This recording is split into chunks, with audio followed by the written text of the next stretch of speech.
Bé, doncs, hola, bona tarda. Moltes gràcies per venir en un dia com avui. Avui tenim la sort de tornar a comptar amb Domingo Ródenas, un gran hispanista, més catedràtic de literatura espanyola i hispanoamericana de la Pompeu Fabra, i està especialitzat en l'assaig i en les avantguardes històriques. De fet, ha editat una gran enciclopèdia sobre la literatura espanyola, que es titula Història de la literatura espanyola, derrota i restitució de la modernitat. I en els seus estudis i obres també ha analitzat amb molta profunditat una gran varietat d'autors que van des d'Unamuno, Azorín i fins a Javier Cercas. Moltes gràcies per acceptar la nostra invitació per parlar avui sobre la literatura espanyola de la postguerra i sobretot a través de l'amistat i la rivalitat entre Juan Benet i Luis Martín Santos. Moltes gràcies. Moltes gràcies per la presentació i torno a agrair als organitzadors i particularment a l'Andreu Jaume la invitació a participar en aquest cicle, que ja és un costum plaent, diguem, poder venir aquí a parlar en general de literatura, que és una cosa sobre la que cada vegada sembla que hi hagi menys interès, i a més sobre uns autors que estan molt allunyats en el temps. El Luis Martín Santos i el Juan Benet, dels que parlarem avui, fa ara pràcticament 60 anys, un que va morir en un accident de cotxe, Luis Martín Santos, gener de l'any 64, i l'altre, el Benet, que el recordareu encara bé, pel seu posat escandalós, el que era tan aficionat, es va morir de càncer l'any 93, exactament fa ara 30 anys. Si em permeteu, faré la conferència o la xerrada en castellà, diguem, per sincronitzar d'alguna manera el discurs amb l'obra d'aquests dos autors. El título que escogió Andreu Jaume, lo acabo de ver ahora, yo sabía que me pidió si podía hablar de Luis Martín Santos y de Juan Benet, y a él no le dije la sorpresa que me había causado, digamos, no tanto la invitación como la idea de reunir a esos dos autores, los dos autores canónicos dentro de la literatura española del siglo pasado, y particularmente la de la segunda mitad de siglo, no solo la de posguerra, sino la que llega hasta los años 90, reunirlos en una conferencia. Cada uno de ellos, desde luego, hubiera ocupado sobradamente una hora de charla y mucho más. Pero me llamó la atención y hoy, que Andreu me ha dicho que no podía estar aquí, yo tenía la intención, ya no lo haré, digamos por teléfono, de preguntarle qué es lo que le llevó a reunir a estos dos autores en un mismo título. Ahora he visto que además añadió una suerte de pequeña introducción, la literatura española de posguerra, lo que quiero pensar que es una provocación, porque es una manera de reducir toda la literatura española de posguerra a esos dos autores, pero también es yo diría, un desdoro, una manera de rebajar el interés y la importancia de uno de ellos, por lo menos, Juan Benet, gran parte de cuya obra se hizo después de la muerte del dictador, después del 75, ¿no? De manera que de mala gana y seguramente con algún sarcasmo hubiera despachado Juan Benet la idea de que él es un escritor de posguerra. Pero ciertamente lo es. No sé si la idea de reunirlos procedía de una publicación muy reciente que está contribuyendo, digamos, a cambiar un poco la letra pequeña de la historia de la cultura bajo el franquismo en los años 40, 50 y 60. Y es una publicación en la que por primera vez se reúnen unos textos que eran inaccesibles, que responden a un proyecto compartido por Luis Martín Santos y Juan Benet en los años 40. Un proyecto de un libro común en los años en que se conocieron en Madrid. Ambos eran estudiantes de carreras técnicas o científicas. Luis Martín Santos era un poquito mayor, era 3 años mayor que Juan Benet. Cuando se conocieron tenía 24 años en Madrid. Luis Martín Santos había terminado la carrera de medicina en Salamanca, se iba a especializar en psiquiatría. Había terminado además con una brillantez usual en su caso. Estaba acostumbrado a ser, digámoslo así, el primero de la clase, y uno de esos primeros de la clase ostentosos, que no disimulan en absoluto su superioridad intelectual. Y ese chaval de 24 años se traslada a Madrid, ya licenciado, como el médico más joven además de España en aquel momento, y conoce a un jovencito con 21 años, Juan Benet, que es estudiante de ingeniería. Tenemos, por lo tanto, a dos chicos, uno ya formado, pero que inicia, digamos, sus primeros pasos en el terreno profesional de la medicina, el Luis Martín Santos, y el otro, un estudiante universitario, formados, digo, en disciplinas técnico-científicas. No proceden de las antiguas facultades de Filosofía y Letras, que eran auténticos semilleros de futuros escritores, sino que su formación era, digamos, inesperadamente técnico-científica. Ambos, sin embargo, tenían vocación literaria desde su adolescencia, y en cuanto se conocieron en el otoño del año 47, un encuentro que recordó muy tarde ya Juan Benet en una evocación preciosa que yo les recomiendo, titulada Un memento, Luis Martín Santos, Un memento. Es un texto en prosa que se lee en 20 minutos y que publicó en el año 86. Por primera vez recordó la amistad que contrajeron desde el otoño del 47, cuando se conocen, hasta el año 53 aproximadamente, en que su convivencia fue diaria prácticamente. Luis Martín Santos vivía en una pensión en el centro, en la calle Barquillo concretamente, en el centro de Madrid, y se veían a diario, como recordó Juan Benet. A lo largo de esos 5 años de convivencia diaria, en la que compartieron infinitas tertulias, compartieron fines de semana, excursiones, llegaron a compartir en Pamplona una detención por parte de la policía, que sería la primera detención de las que sufriría Luis Martín Santos, no Juan Benet, porque a partir de un determinado momento el médico, el psiquiatra Luis Martín Santos, especialmente a partir de esa detención que se produjo en 1956, el año de las algaradas, digamos, estudiantiles o de los movimientos universitarios contra el régimen, de las protestas, a partir de ese momento, Luis Martín Santos, que no había manifestado aparentemente ningún interés por el activismo político antifranquista, es decir, por militar en la clandestinidad contra el régimen, a partir de la detención,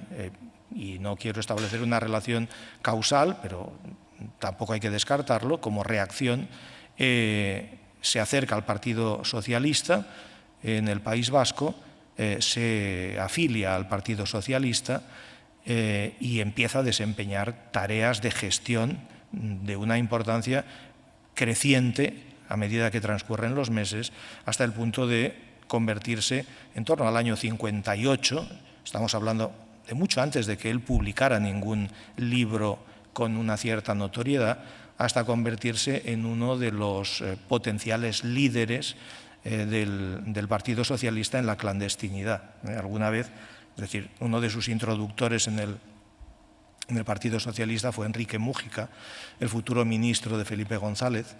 Y alguna vez Múgica, recordando cuando eran chavales, él muy politizado, Múgica, y el otro, pues un intelectual muy apetecible para el Partido Socialista, porque necesitaban en la clandestinidad gente con una cierta entidad intelectual, había recordado la impresión avasalladora que causaba Martín Santos cuando intervenía en las asambleas, y cómo en muy poco tiempo empezó a convertirse, casi por aclamación, en un plausible líder del Partido Socialista en el futuro, digamos, una suerte de embrionario Felipe González, y no sabemos qué hubiera ocurrido si él se hubiera mantenido, Luis Martín Santos, en el Partido Socialista, del que salió después de pasar 2 veces más por la cárcel en Carabanchel, periodos más bien largos, 4 meses y 4 meses y pico, en 2 años consecutivos. No sabemos qué hubiera ocurrido si se hubiera mantenido en el Partido Socialista, digo, y si no se hubiera matado, ¿no? En todo caso, el interés primordial de Luis Martín Santos, el mayor de los 2 amigos, en el año 47, aparte de prosperar profesionalmente, intentó conseguir una cátedra universitaria como una cátedra de psiquiatría.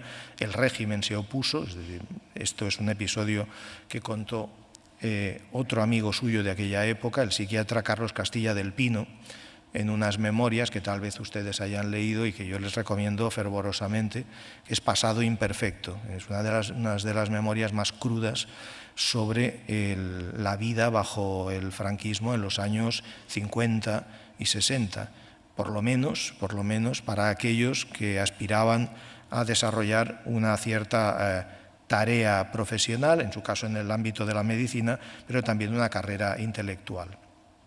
Explica muy bien cómo ambos, él, Castilla del Pino, y Martín Santos, al que tuvieron que sacar de Carabanchel y acompañarlo, la policía lo acompañó a Salamanca para presentarse a las oposiciones, no tuvieron la menor oportunidad, evidentemente.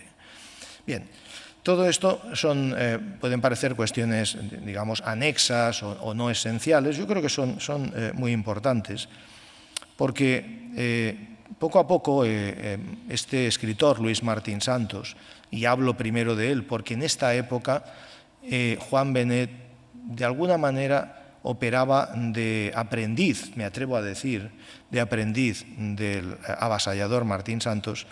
En esta época fue deslindando muy claramente sus intereses.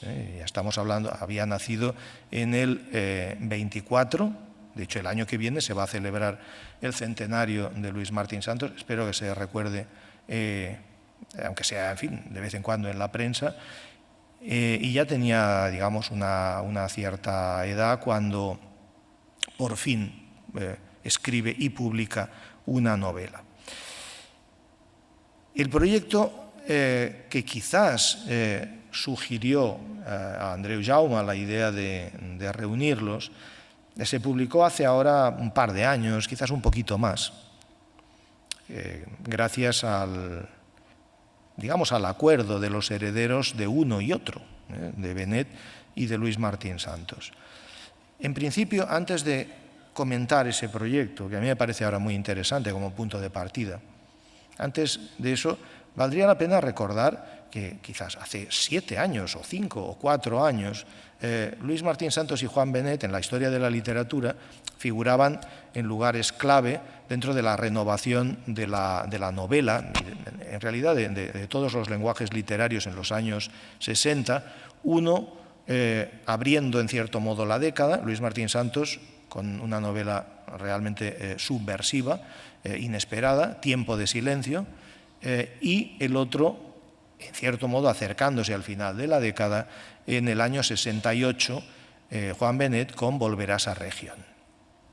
Son 2 novelas absolutamente claves que transforman el modo de contar historias literarias en la España de aquel tiempo.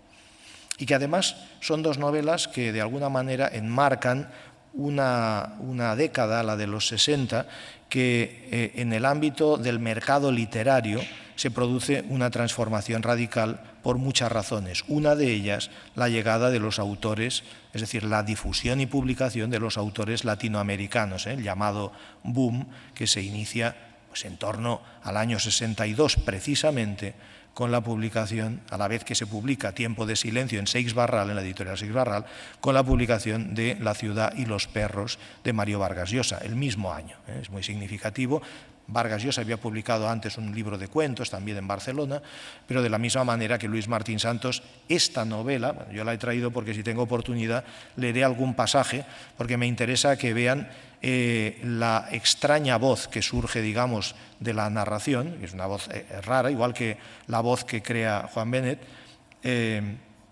Esta novela, Tiempo de silencio, la había escrito, había empezado a escribirla antes del 62, mucho antes. La había empezado a escribir en la última de sus detenciones largas, en Carabanchel, al final en el año 59. La concibió en el 59. De hecho, alguno de los personajes de la novela, una especie de delincuente que vive, un delincuente de todas, que vive en un barrio de chabolas, habla a través de los apuntes que el propio Martín Santos tomó en la cárcel de algunos delincuentes que estaban allí recluidos, ¿no? Él escribe la novela en torno al 59-60. Es decir, que esto de lo que vamos a hablar puede datarse, igual que La ciudad y los perros, en torno al año 60. Pues hace algunos años, digamos que la conexión entre Luis Martín Santos y Benet era bastante menos evidente. En el año 86, Benet recordó la estrechísima amistad que los unía. Aparecieron algunos otros nombres en ese fascinante caldo de cultivo intelectual de la época, del que formaba parte, por dar algún nombre más, Mario Camus, el cineasta, y por dar un nombre que no pertenece al ámbito literario. Camus fue uno de los amigos íntimos de Luis Martín Santos, hasta el punto de que Camus guardó en su poder probablemente el último texto narrativo que escribió Luis Martín Santos, un cuento completo que tituló Condenada belleza del mundo y que estaba vinculado a un proyecto cinematográfico, a un guión. Probablemente por eso a su amigo Mario Camus le regaló el mecanoscrito de ese cuento que se ha publicado hace no muchos años, ¿no? Bien, en ese ámbito, digamos, en la transformación que va experimentando la cultura española bajo la vigilancia de un régimen, digamos, claramente todavía opresivo, las figuras de Martín Santos y Benet aparecían hasta ahora desligadas. Ya digo, incluso uno al principio, otro al final.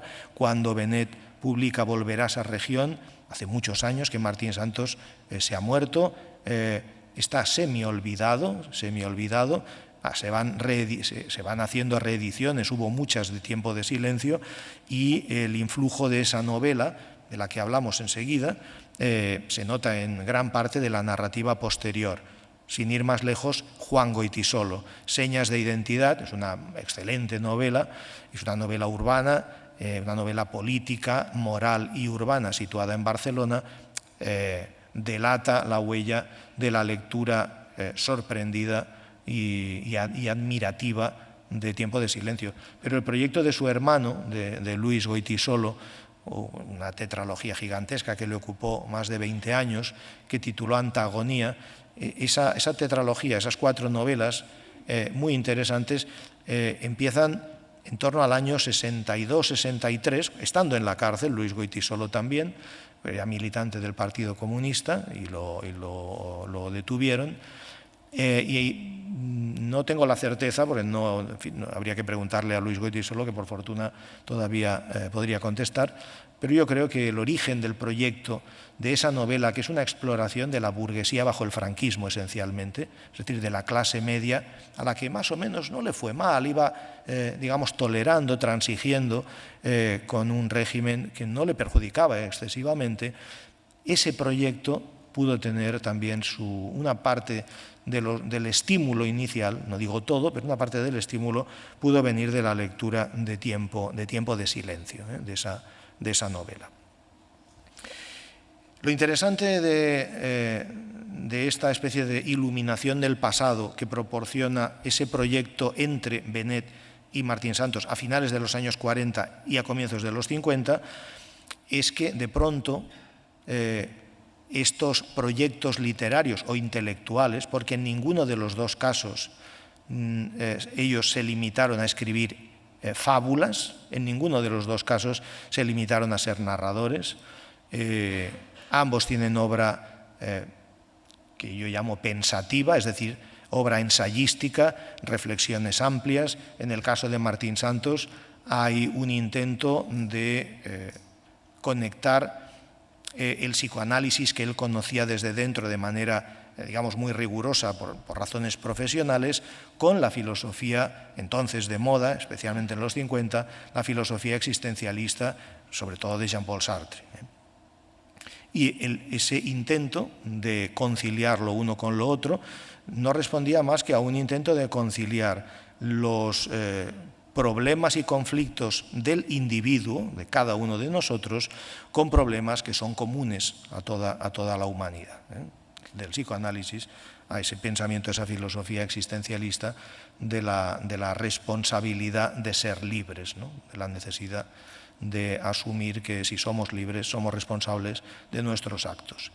Y en el caso de Benet, otro tanto. Es decir, no me quiero entretener ahora en la obra que no es estrictamente narrativa, pero en el caso de Benet es amplísima, es amplísima.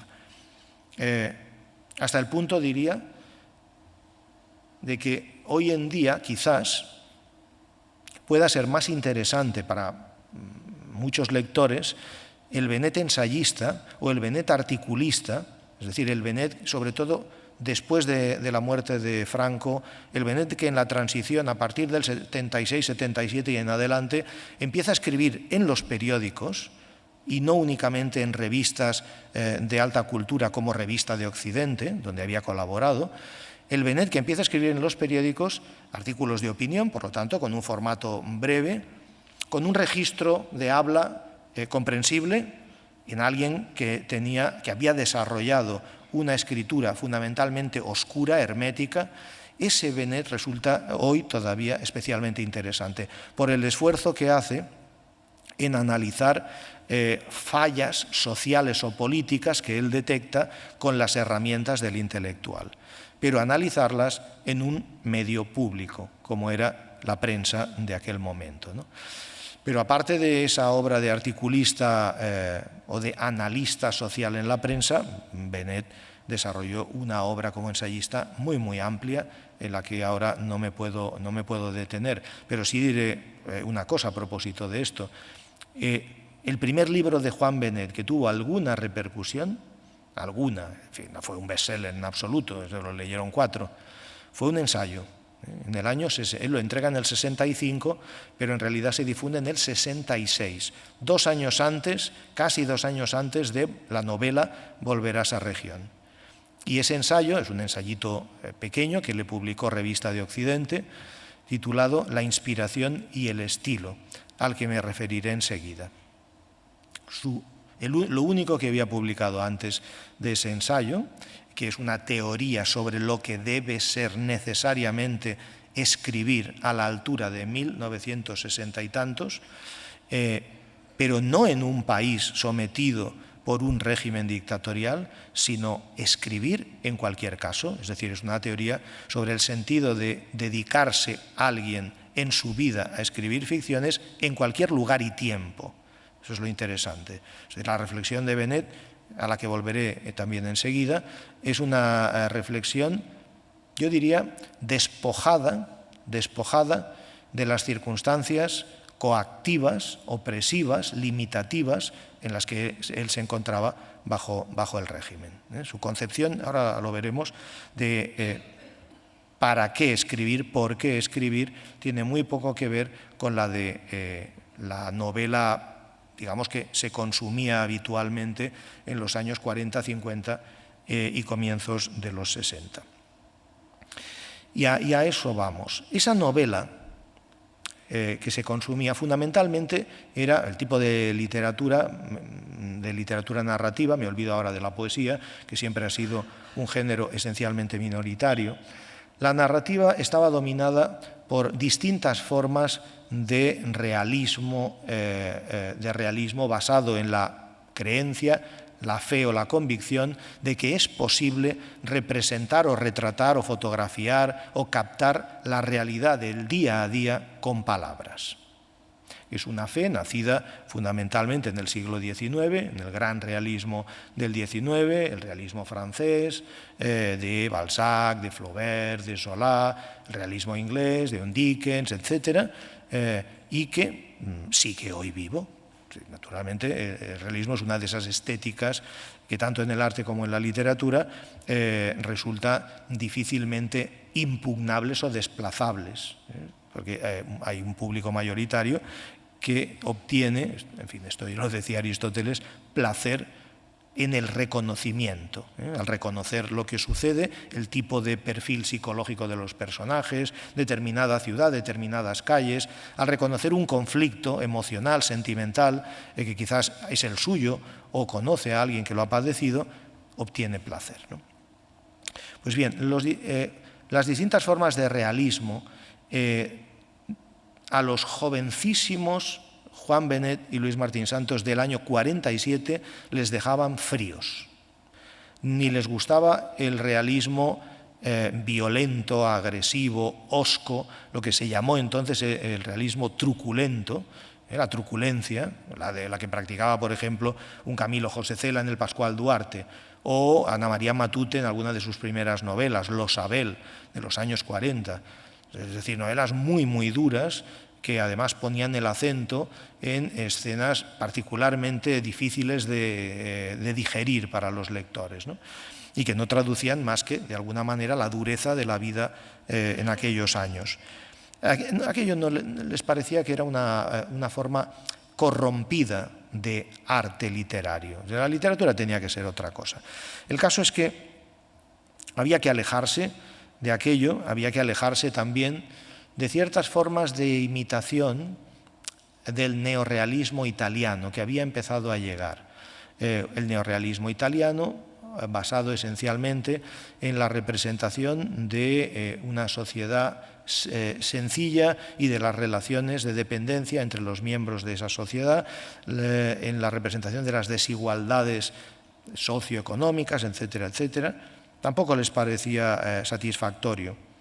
Y echaban en falta, especialmente Juan Benet, que tenía, por razones familiares, una biblioteca magníficamente provista de libros anteriores a la guerra, de los años de la República, cuando se tradujo la gran literatura internacional, cuando se podía comprar en cualquier librería de Barcelona o de Madrid o de Bilbao a Proust, a Marcel Proust, traducido, se podía leer a Joyce, traducido, no el Ulises, no la gran novela del año 22, revolucionaria, pero sí una novela anterior que no es menos provocadora, especialmente para una sociedad católica, que es El retrato del artista adolescente. Se podía leer a Thomas Mann, traducido además por un escritor mallorquín que se afincó en Barcelona siempre y trabajó en La Vanguardia, Mario Verdaguer o Marius Verdaguer. Se podía leer, es decir, los grandes autores se podía leer, incluso a Kafka, al que se tradujo algunos de los cuentos en Revista de Occidente. Bien, esa literatura que podía tener en su casa, en su biblioteca, Juan Benet, simplemente no existía. Era la gran literatura de la modernidad, la que había transformado las maneras de contar y de contarnos a los seres humanos, la manera de expresarnos. Compartían el Benet muy joven y el joven Martín Santos la convicción de que era necesario, de algún modo, incorporar a la literatura hecha en castellano en España, bajo el régimen franquista, y a pesar de la vigilancia del régimen, era necesario incorporar esos procedimientos, esas técnicas que aquí no habían llegado. Consideraban que la literatura que se estaba cultivando en España era una literatura envejecida, obsoleta, que remitía a modelos del siglo XIX, ni siquiera a los modelos de un Valle Inclán, de un Unamuno, de un Baroja, o sea, aquella gente del 98, que en cierto modo ya fueron rupturistas a su manera, ¿no? De hecho, Martín Santos empieza a leer a esta gente. Al fin y al cabo, son viejos escritores, porque le parece que son muchísimo más rupturistas, cierto Unamuno, cómo se hace una novela, o Niebla, mucho más rupturistas, y tenía razón, que sus coetáneos. Muy pronto descubren, especialmente Benet, y enseguida arrastra a Martín Santos, descubre la obra de un autor norteamericano, fundamental, en cierto modo discípulo de James Joyce, que fue William Faulkner. el autor del Ruido y la Furia y de tantas grandes novelas, de Absalom, uno de los grandes novelistas universales del siglo pasado. La lectura de Faulkner, ya en los años 40, finales de los 40 y a lo largo de los 50, va a ser un revulsivo profundo para Joan Benet, y Benet va a hacerle conocer a Martín Santos la obra de Faulkner.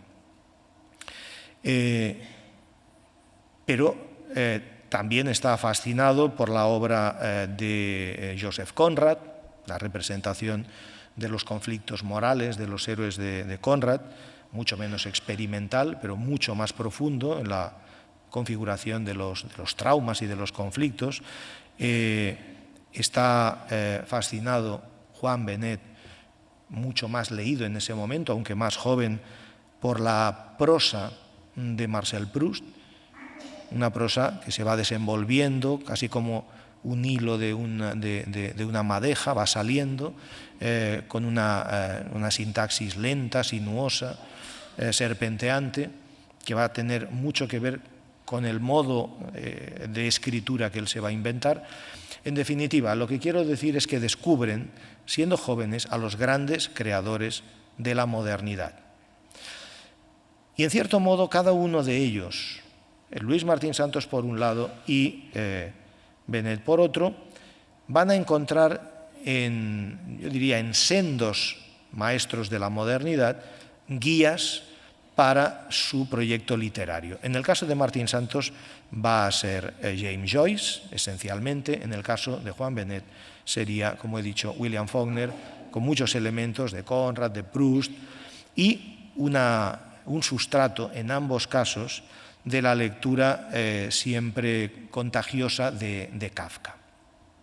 El primer proyecto que conciben, y es del que empezaba yo a hablar antes, es un libro a 4 manos. Son muy jóvenes, ya he dicho, tienen 21 y 24.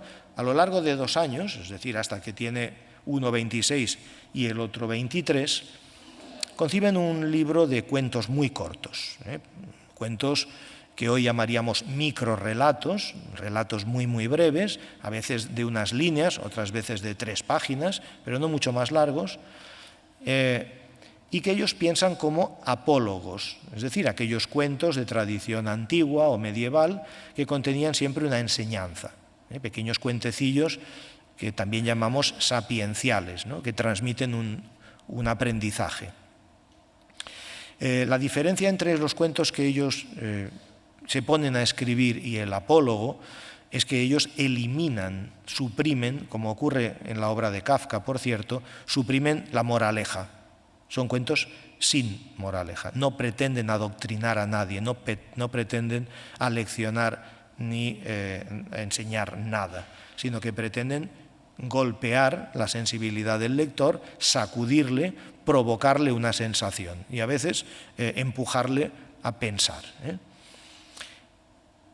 Como ocurre con muchos jóvenes escritores, pues pensaron en que ellos iban a inventarse una forma nueva de escritura, una nueva literatura, y empezaron a hablar de este proyecto como los cuentos del bajo, ellos lo llamaron así, del bajo realismo, todo seguido.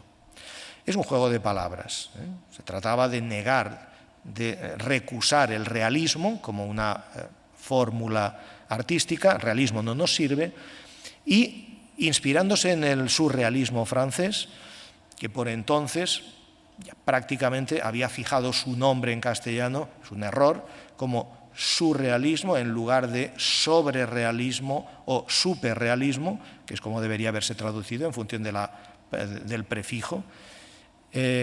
Basándose en ese surrealismo, esto lo había contado Benet, una vez dijo, bueno, es que en realidad el sobrerealismo, cuyo nombre en castellano ya todo el mundo acepta como surrealismo, más que un sobrerealismo, es decir, una forma de arte que trata de alcanzar una dimensión que está más allá de la razón humana, que está en el ámbito de lo irracional, de los sueños, de las visiones, de las alucinaciones, etcétera, del subconsciente, en definitiva, a veces parece una forma de subrealismo, es decir, de realismo bajo. de lo bajo, de lo instintivo, de lo primario, de lo que tendemos a soslayar, a apartar, porque resulta ingrato, porque resulta poco correcto o educado o civilizado hablar de eso, aquello que nos constituye como animales humanos. Esa es la reflexión que indudablemente debió entusiasmar al joven médico Martín Santos. Efectivamente, somos esencialmente organismos instintivos civilizados.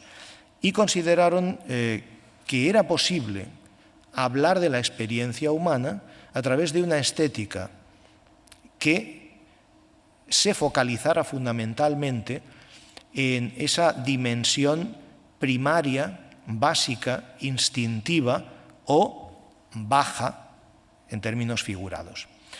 En el círculo en el que se movían, empezaron a hablar de bajo realismo de una manera, digamos, natural, mientras ellos iban componiendo el proyecto del que les hablo.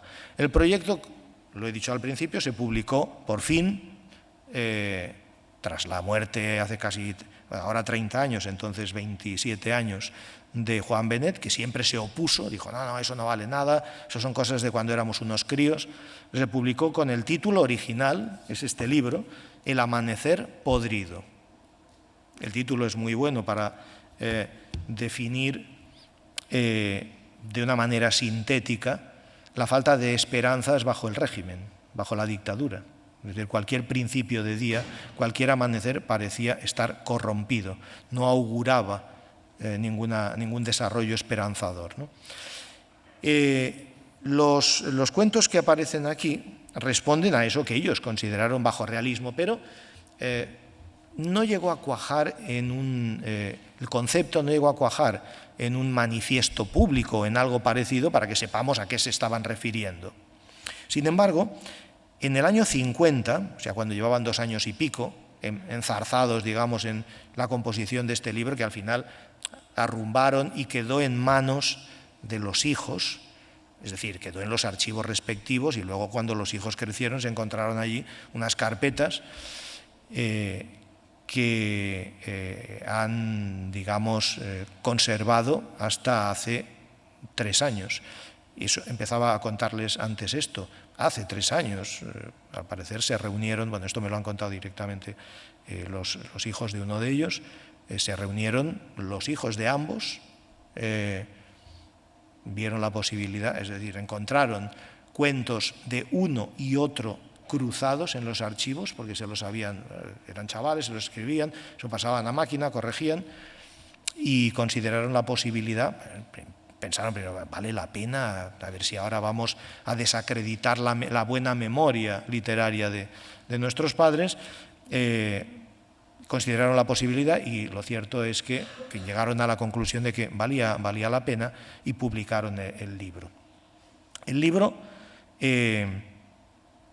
bueno, tiene, no recuerdo, debe tener unos 70 cuentos, ya digo, algunos son brevísimos, 2 líneas, 3 líneas, y la mayor parte de ellos son en realidad de Martín Santos.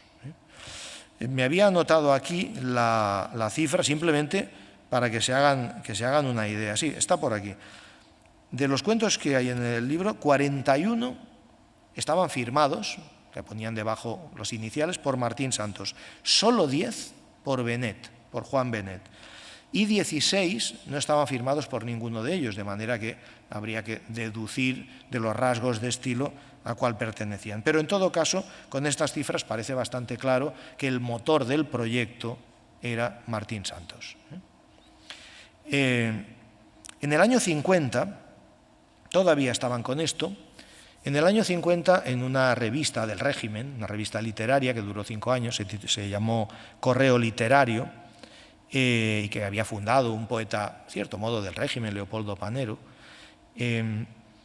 se publicó a comienzos del 50 una reseña del último Premio Nadal. El Premio Nadal se concedió, como siempre, para Reyes, lo ganó Suárez Carreño por una novela que se tituló Las últimas horas, y el crítico de esa revista, de Correo Literario, dijo, bueno, pues Suárez Carreño aquí practica una forma de bajo realismo.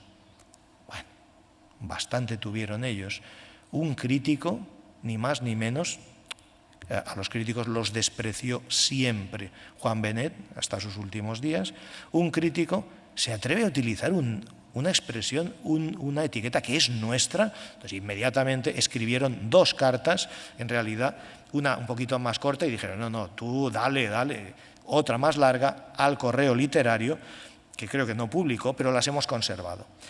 Y en esas cartas intentan aclararle al crítico, oiga usted, haga el favor de no utilizar en vano esa palabra que la hemos inventado nosotros y además significa esto.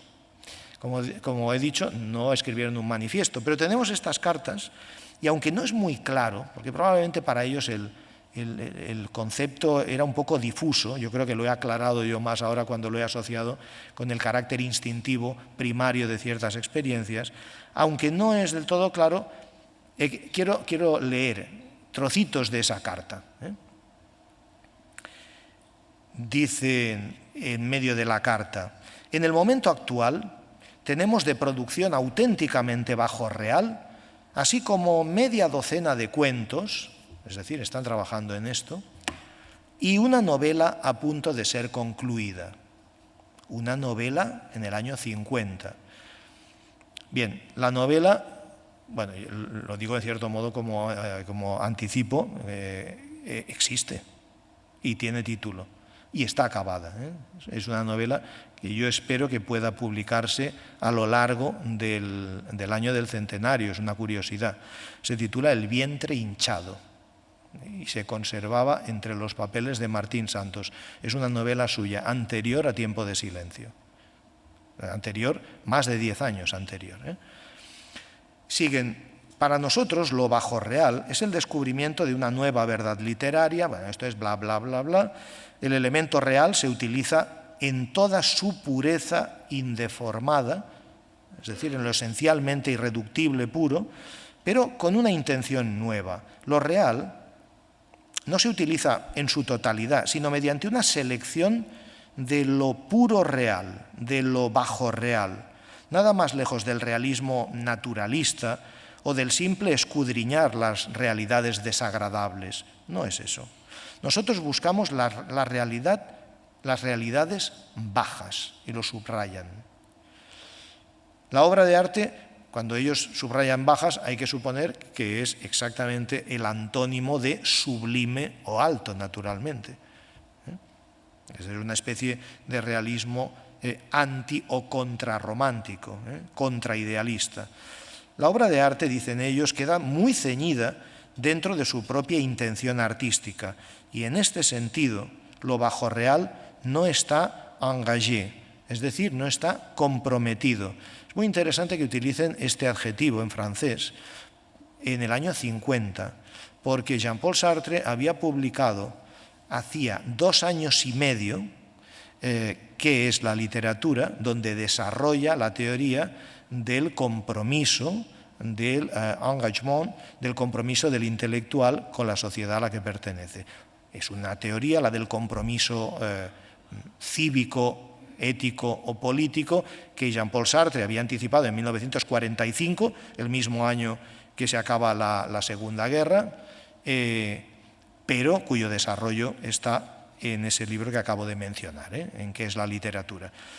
Lo que dice mucho acerca de cómo estaban a la última estos jóvenes, leyendo todo lo que podían que llegaba de Francia, y advierten, esto de lo bajo real no tiene nada que ver con una literatura comprometida, que denuncie la vida de los mineros, la penosa vida del proletariado, las desigualdades sociales. No vamos por ahí.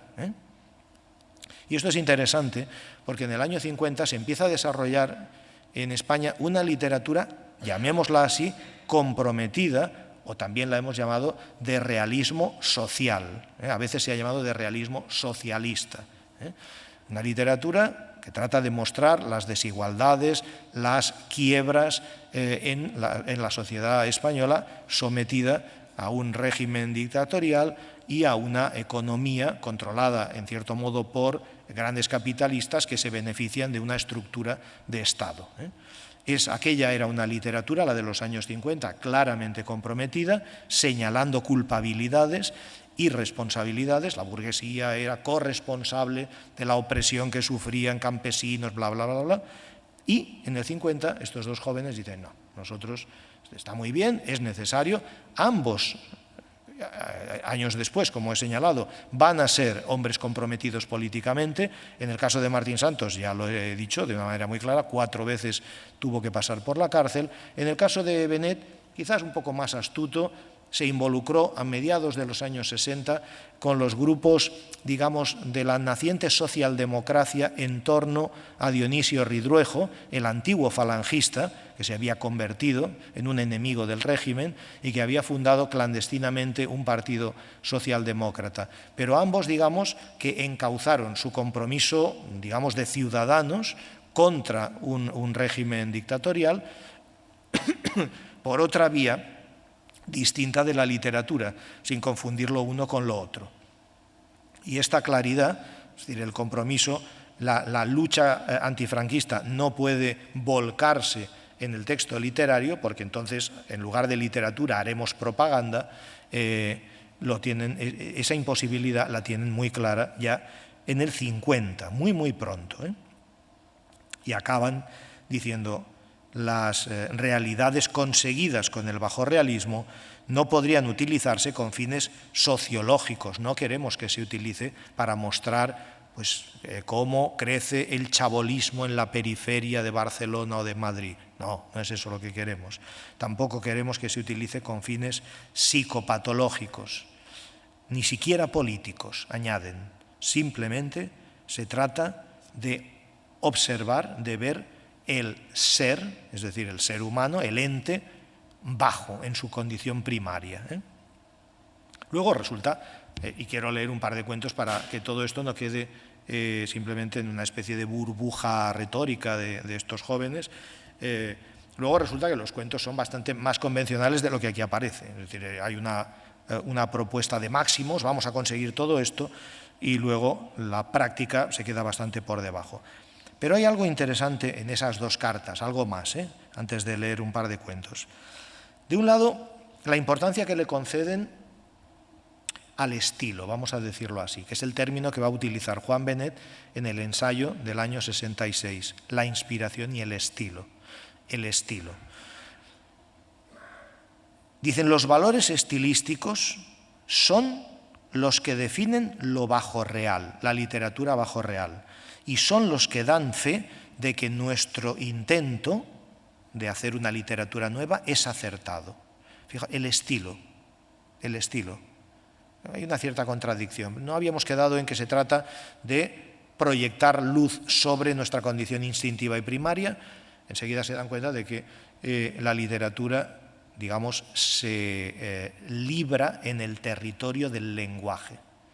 Por muchas buenas intenciones que tengamos, si no hay un forcejeo con el lenguaje, es muy improbable que salga ningún producto literario valioso.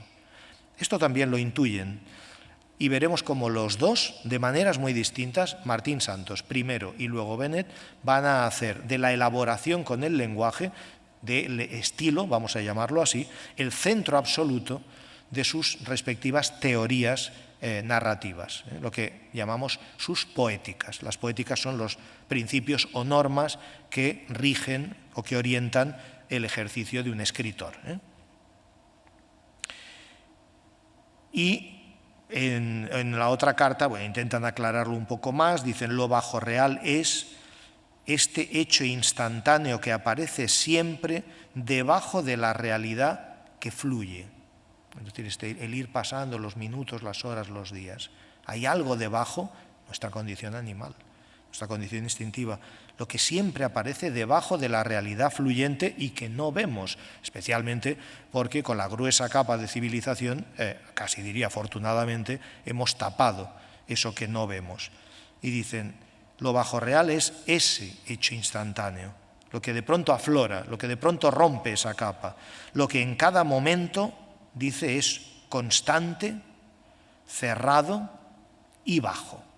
Claro, son términos un tanto abstractos, pero vamos a ver si alguno de los textos ilustra un poco a qué se están refiriendo. Porque quiero que puedan ahora contrastar, haré un salto en las lecturas, estos textos juveniles, al fin y al cabo, son textos tentativos, están acercándose, están, como diría un músico, afinando el instrumento, el uso del lenguaje, con algún pasaje de Tiempo de silencio y de Volverás a Región. Por ejemplo, hay un cuento, bueno, es que son muchos, esta mañana pensaba, a ver, ¿qué cuento puede ser representativo? Este está, yo creo que no está mal, es de Luis Martín Santos y lo titula Los enterramientos verticales. En estos cuentos hay un elemento de humor negro siempre, a veces muy duro, un elemento de crítica social, que es oscilante, puede fluctuar, y otro elemento de estética de lo grotesco, es decir, de confrontación de la risa con el espanto, de lo feo con el placer. Dice, las dos niñas vestidas de negro y llorosas estaban abrazadas estrechamente porque se encontraban un poco solas y no sabían muy bien qué debían hacer ahora que los 4 hombres negros habían echado algo de una tierra roja sobre la caja negra que parecía que tenía que hundirse con el peso. Los acompañantes se habían desperdigado por los montones de la tierra roja y por encima de algunas tumbas donde había flores mustias, y luego se habían ido reuniendo para formar poco a poco una fila compacta y desigual, sinuosa como un río o un hormiguero. Pero ya llegaba el otro entierro, cruzando al anterior, mezclándose un momento sin confundirse, como hormigas que se reconocen por el olor, y delante llevaban otra caja negra los 4 hombres negros, con hombreras de cuero negro en los hombros de sus blusas negras, ensuciadas por la tierra roja, que era la misma que estaba sobre la otra caja negra que las 2 niñas vestidas de negro y llorosas creían ver todavía a través de una delgada capa de tierra roja. Las 2 niñas siguieron abrazadas, la una contra la otra, cuando llegaron los 4 hombres con su caja y con el segundo entierro detrás. Y ellos, después de preguntar, ¿se puede ya bajar?, a lo que nadie encontró réplica, pusieron los 4 ganchos de las 4 sogas en las 4 argollas de la caja negra del segundo entierro y la hicieron bajar, hasta que estuvo cuidadosamente colocada sobre la delgada capa de tierra roja que cubría la caja negra del primer entierro. Después de lo cual, los 4 hombres negros comenzaron a echar a la fosa nuevas paletadas de tierra roja que cogían de un montón que allí había, mientras los hombres del segundo entierro intentaban ver dentro de la fosa, donde no había sino 2 cajas negras y un poco de tierra roja. Las 2 niñas vestidas de negro y llorosas se fueron, porque veían que se acercaba el tercer entierro, como un hormiguero de hormigas que se conocen por el olor y no se mezclaban con las del segundo entierro, y ya los hombres negros preparaban sus 4 sogas con ganchos para hacer descender cuidadosamente la tercera caja negra sobre la segunda y echar encima un poco de tierra roja. Yo creo que este cuento es bastante impresionante, que no hace falta que lo comente, pero en fin, se siente uno intimidado, realmente la rapidez con la que vamos pasando, y además el título indica que los enterramientos ya son verticales, porque así ocupamos menos. No lo dice, pero hay que tener en cuenta que estos enterramientos espantosos son verticales. Hay otro cuento más cortito que este, pero para que vean un tono ligeramente distinto. También es de Martín Santos. Es que los de Benet eran un poco más largos. Este se titula El cilicio. Martín Santos había recibido una educación, y quién no, en los años...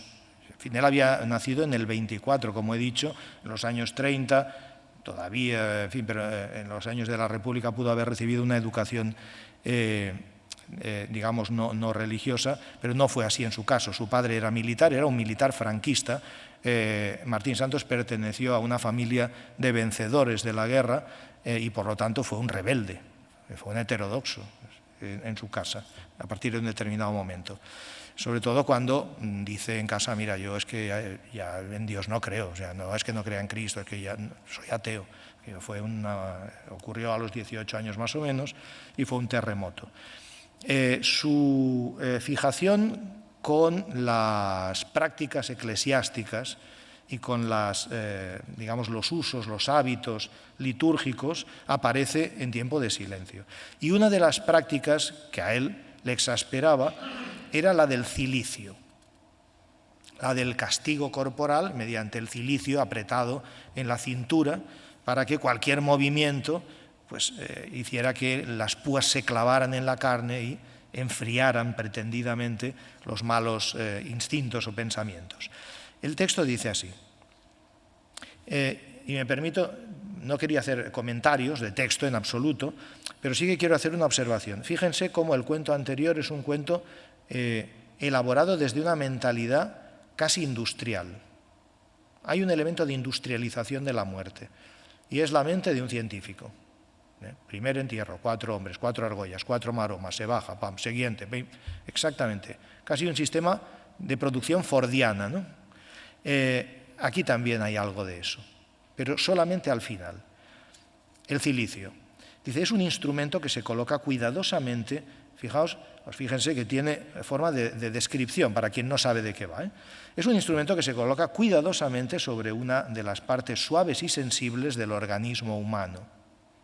Si el cilicio es bueno y se coloca bien, convierte cada roce en un sufrimiento exquisito. Todo es cuestión de un poco de habilidad y cuidado. Un novicio se había encontrado uno en la mesilla de noche. No sabía para qué era. Así que hubo de preguntárselo a su director espiritual. ¿Para qué es esto, padre? Es para la carne, hijo mío. ¿Usted también se lo pone, padre? Ahora ya no, cuando era joven. Desde entonces llevó el cilicio siempre sobre la carne. Pensaba mucho en él, no podía olvidarlo, le preocupaba. En sus más profundas meditaciones, el roce del cilicio le devolvía a la incómoda realidad. ¿Se sabe quién fue el inventor del cilicio, padre? No, hijo, no se sabe. Durante las semanas siguientes habían brotado las ramas de los árboles, o sea, era primavera. Al novicio le salieron 2 granitos en la frente. Supongo que se ve la ironía. Padre, ¿seguro que todos los demás también llevan cilicio? Seguro, hijo, es la regla. Cuando llegó el estío, hemos pasado primavera, estamos en el verano, cuando llegó el estío, el cilicio llegó a ser muy incómodo. La pobre piel pálida tenía que soportar ahora 2 sensaciones distintas al mismo tiempo. El calor pegajoso, húmedo y constante, por un lado, y por otro, el roce del cilicio tan próximo, tan seguro de sí mismo. Nótese la ironía, el cilicio está seguro de sí mismo. Padre, se me ha roto el cilicio. No importa, hijo, aquí tienes otro nuevo. Resultaba extraño pensar que aquellos instrumentos pudieran fabricarse en serie, como los condones.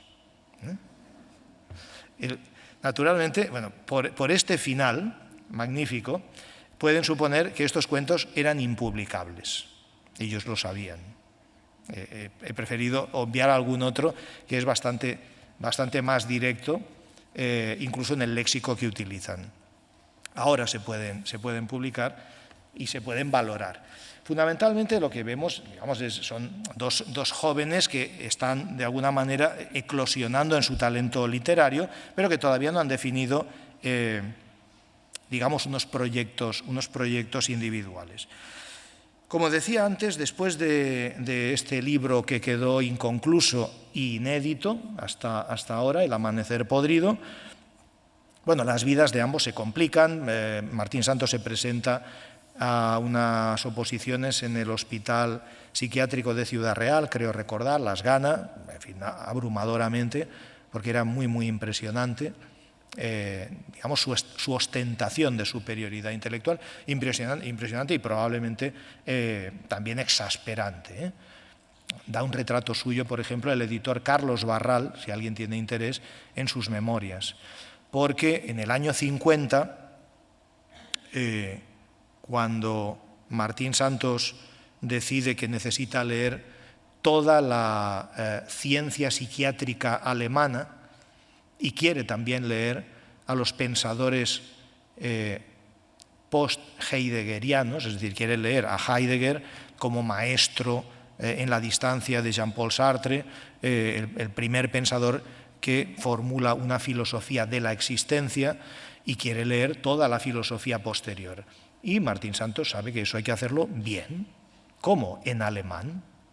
De manera que se va a Alemania. En 1950 se va a Alemania a estudiar, a aprender alemán, y en Alemania, en 1950, en Heidelberg, se encuentra con un grupo de catalanes, por ejemplo, el socialista Joan Raventós, por ejemplo, el editor Carlos Barral, todos jovencísimos, todos con 22 años, 23 años, y se reúnen allí, y durante los meses que pasó, bastantes meses, en Heidelberg, aprendiendo alemán en muy poco tiempo, por cierto, convivieron. Barral, en sus memorias, hace una evocación de aquel joven, impertinente, brillantísimo Luis Martín Santos, que ya había dejado atrás este proyecto, se había olvidado, ya era otro, y que era capaz, para dejar impresionados a los compañeros y amigos que estaban allí en Heidelberg, aquel grupo de estudiantes, era capaz, por ejemplo, de convencer a los soldados norteamericanos que estaban en la ciudad. Como saben, durante mucho tiempo hubo, digamos, ejército norteamericano en la Alemania derrotada. Cuando le detuvieron, fue capaz de convencer en inglés a los soldados norteamericanos, cuando le detuvieron por haber intentado pagar, yo diría que en un burdel, con dólares falsos. Creían que, bueno, en fin, que lo iban a deportar, cuando lo detuvieron, y se sorprende Carlos Barral de ver que al cabo de unas horas volvía tan campante Luis Martín Santos diciendo, no, bueno, les he explicado que es que allí en San Sebastián lo normal es que corran los dólares falsos por los veraneantes. Entonces a mí me habían dado $1 y había conseguido convencerles, ¿no? Bueno, este Martín Santos luego va a regresar, va a digamos, dedicarse esencialmente primero a doctorarse como doctor en psiquiatría en el año 55, con una tesis que se publicaría mucho después, y en la que esencialmente intentaba lo que ya he dicho, la fusión de la filosofía existencialista y del psicoanálisis como una forma de exploración de la mente humana y como una forma de terapia también. Y a la vez empieza ya a orientarse, se presenta a la dirección del Hospital Psiquiátrico de San Sebastián, que gana de nuevo. Bueno, es un episodio bastante dramático, porque en la oposición, al parecer, él llega con su alemán flamante, con sus lecturas hasta el último momento de la psiquiatría alemana, y su rival en la oposición era el hasta entonces director de la institución. Martín Santos arrasó absolutamente, y el resultado no solo fue que él se quedó con la dirección, sino que aquel pobre hombre se suicidó, se ahorcó. Una historia, por eso digo, bastante terrible. Bien, el caso es que una vez que él estabiliza su vida profesional, su prioridad es, junto con la militancia socialista clandestina que le va dando disgustos, la escritura. Tanto él como Juan Benet había acabado la carrera, Juan Benet había aceptado una obra pública del franquismo, aquellos pantanos gigantescos que se construían en algunos valles y que durante años y años estaban en ejecución para que luego el dictador Franco pudiera ir a inaugurarlos. Uno de esos pantanos lo hizo el jovencísimo Juan Benet, se traslada a Porma, es el actual pantano de Porma, en la provincia de León, fue una obra hidráulica suya, se traslada allí y durante el tiempo en que está allí, año 59, 60, 61, estuvo bastante tiempo, concibe su propio proyecto literario. Tanto el de Martín Santos, ahora ellos ya están distanciados, se ven, como contó Benet, quizás un par de veces al año y por casualidad en Madrid, no más. Pero ambos están tratando de definir un tipo de novela, vamos a decirlo de manera sencilla, un tipo de novela que supere el realismo costumbrista, que supere el realismo chato o galdosiano y que supere el realismo social de denuncia, ese realismo comprometido. Un tipo de novela moderna, sencillamente, y no una novela o una escritura que estuviera dependiendo de que hubiese un equipo de censores vigilando que no se salieran de la rectitud moral, que no se salieran de la doctrina oficial, que no se... Es decir, el propósito era escribir como si estuvieran escribiendo en un país democrático, para decirlo rápido, y como si estuvieran escribiendo en un país donde no hubiese triunfado una sublevación militar de corte en origen fascista. Es decir, un país en el que se hubiera prolongado el arraigo de la modernidad de los primeros 30 años de siglo, como había ocurrido en el resto de Europa. Eso implicaba que las novelas, el tipo de escritura, tenía que ser una escritura moderna, tal como cada uno de ellos la entendía. Antes ya he dicho que Martín Santos encuentra una especie de horizonte o de modelo en el Ulises de Joyce. La multiplicidad de estilos, de registros, la infinidad de procedimientos a la hora de representar el contenido mental de los personajes, la parodia de distintas formas de escritura y de distintos géneros, los juegos culturalistas, referencias a la tradición pictórica, a la tradición filosófica, a la tradición literaria, referencias puestas en boca de los personajes, que lo mismo se pueden hablar de Goya, que se ponen a hablar de Cervantes o que se ponen a hablar de la España invertebrada de Ortega y Gasset. Es decir, un tipo de densidad en la elaboración del discurso, del texto, que no era en absoluto, no tenía precedente en la literatura anterior.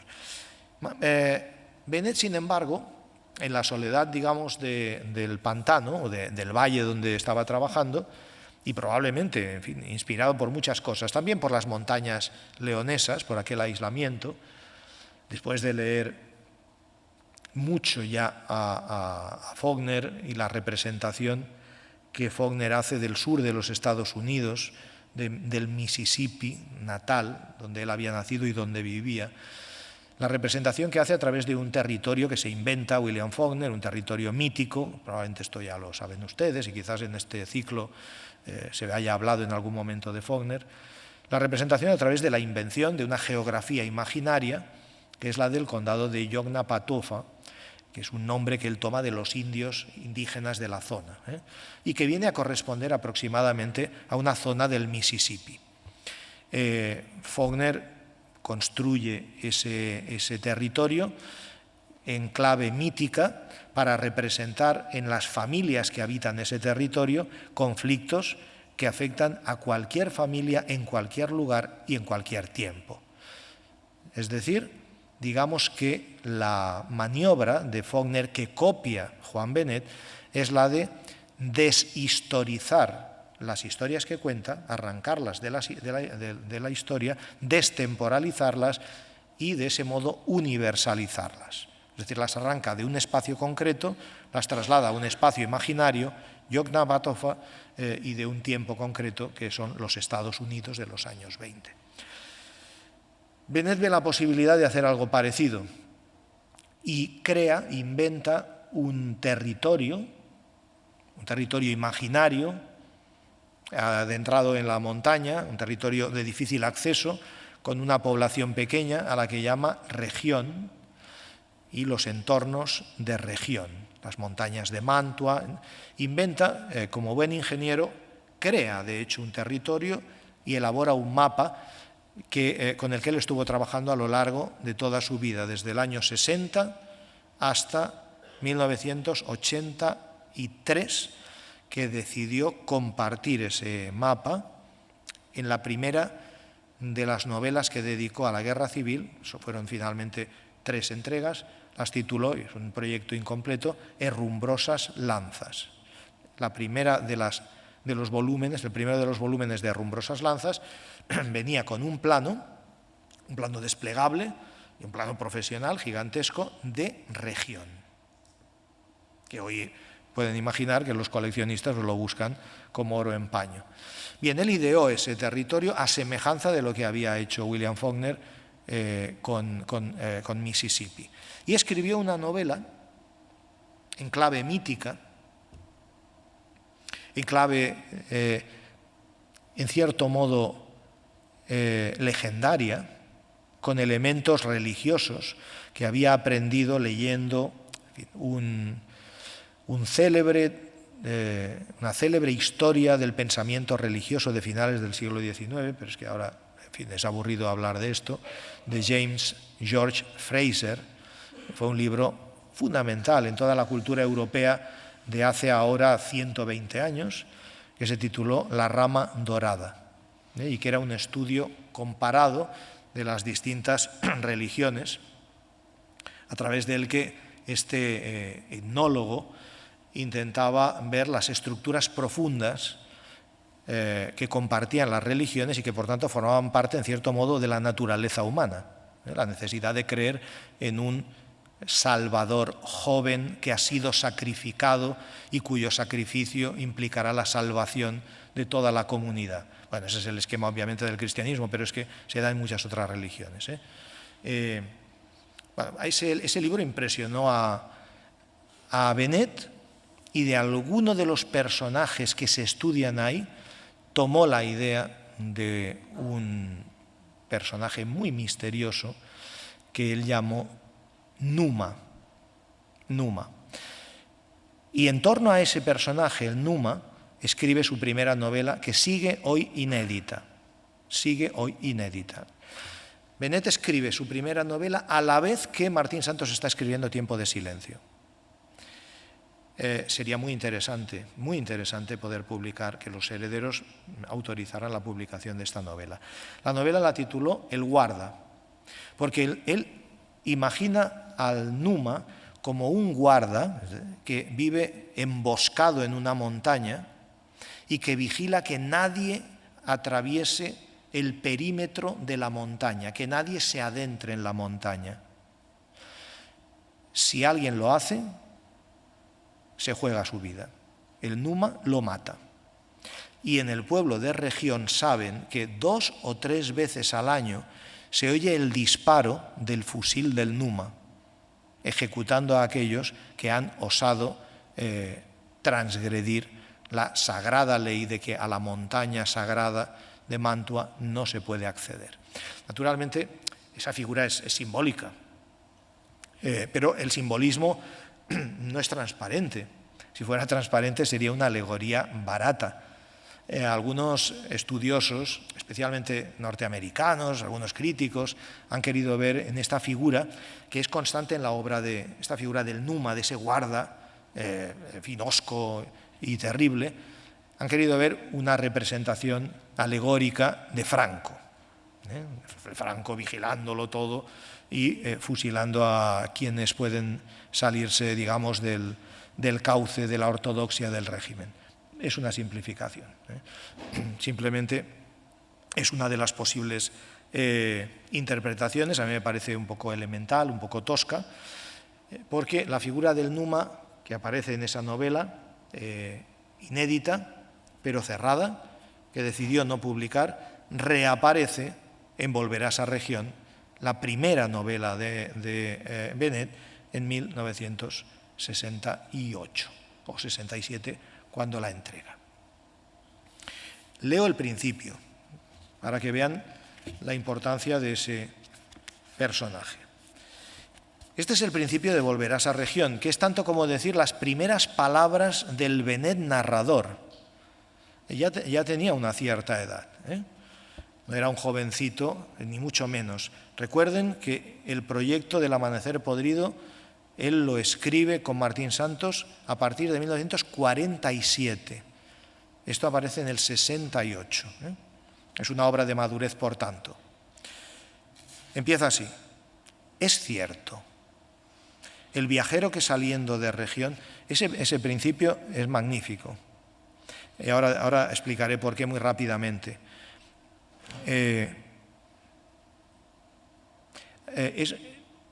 Perdón, pero es que estoy mirando la hora, creo que teníamos una hora, claro.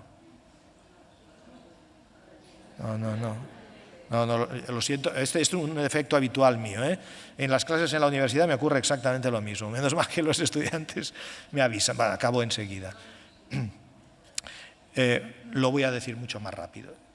Esto se puede leer en el 68. 2 años antes, Benet ha publicado su teoría de la novela, en contra de toda la literatura española del momento, incluyendo Tiempo de silencio. Benet disintió, discrepó de lo que había hecho su, en otro tiempo, íntimo amigo Martín Santos, porque le pareció que la novela de Martín Santos, que es un portento, realmente, basta abrir por cualquier sitio, suenan unas voces nuevas, todas son voces distintas, en registros diferentes. Le pareció que en el fondo, como es una novela centrada en un joven médico que se llama Pedro, que quiere dedicarse a la investigación científica y está investigando el cáncer. Y para investigar un determinado tipo de cáncer necesita, si ya lo conocen, perdonen que lo repita, necesita trabajar con una cepa de ratones de laboratorio que, dada la miseria de la España de los años 40, está situado en los años 40, no encuentra. No puede importar esos ratones que los traen de Estados Unidos, de Massachusetts, porque desarrollan ese tumor a una determinada velocidad. Y entonces, ese problema, el que no tiene ratones para seguir investigando, es el que va a desencadenar toda la tragedia, porque el ayudante de laboratorio, que tiene un conocido que vive en una chabola, le dice: oye, yo tengo un conocido que tiene ratones de estos. ¿Cómo puede ser? Sí, sí. ¿Y cómo los incuba? Dice: no hay problema. Sus hijas se los meten en los pechos y entonces ahí los incuban. Dice: no puede ser. Naturalmente los ratones les muerden, en fin, una serie de espantos muy de la época, ¿no? Y el pobre Pedro dice: bueno, pues yo es que necesito ratones. En fin, y ahí se inicia. La novela es una novela urbana, es una novela que ocurre en Madrid. Es una novela como el Ulises de Joyce, que ocurre en Dublín. Es una novela en la que vemos transcurrir durante el día como investigador sus preocupaciones a Pedro, lo vemos discurrir y transcurrir, y vemos también las noches del fin de semana, la borrachera con su amigo Matías, que en la novela En tiempo de silencio es la contrafigura o el alter ego, si queréis, o la representación, mejor dicho, de Juan Benet. Si alguien no la ha leído, quiere volver a leer los pasajes de las juergas nocturnas de los personajes de Pedro y Matías, que sepa que son, naturalmente, Juan Benet, Matías y Martín Santos. Pues bien, a Benet le pareció que Tiempo de silencio era una novela costumbrista, en el fondo, porque al fin y al cabo estaba representando los usos cotidianos, diarios y nocturnos de su generación. Lo que había que hacer era otra cosa.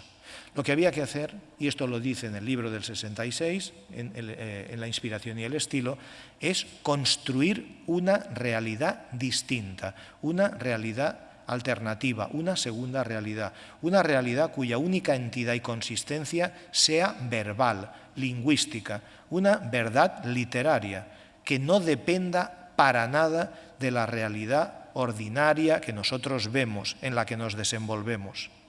Ese es, para Benet, el propósito, el sentido y el cometido de un escritor. La construcción de un estilo, es decir, la elaboración de un lenguaje sugestivo e individual contra los usos comunes de la lengua. Todos utilizamos pues, el catalán, el castellano, el francés o lo que sea, pero el escritor se adueña de la lengua y la deforma, la violenta hasta hacerla suya. Esa es la construcción de un estilo. Y añade en ese ensayo, que es por otro lado interesantísimo, pero no voy a acabar, añade Benet en ese ensayo: ese es el propósito. La razón última de un escritor no puede ser hacer una fotografía verbal de lo que todo el mundo ve. No puede ser hacer propaganda política a favor de una posición ideológica. El propósito último, la razón última, ha de ser la construcción de un estilo. Pero él no entiende por estilo una serie de trucos retóricos, una serie de ornamentos del lenguaje. Ahora aquí una metáfora, aquí una metonimia, aquí ahora invierto el orden de las palabras.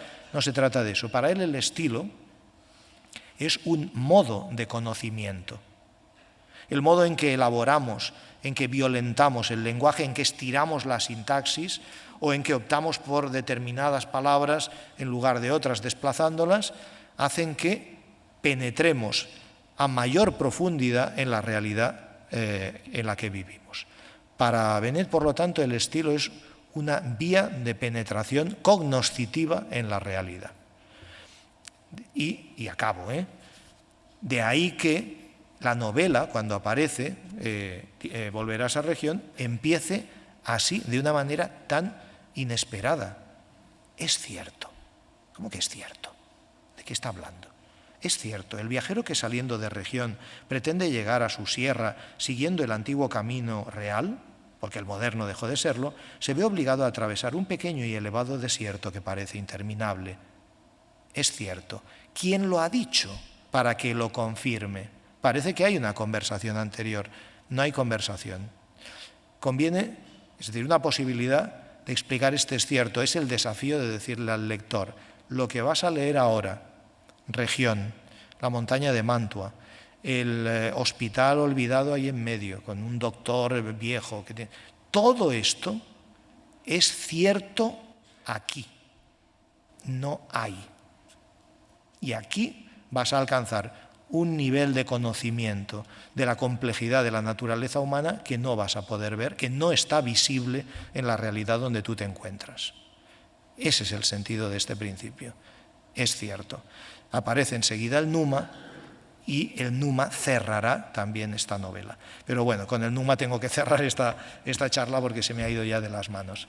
Muchas gracias.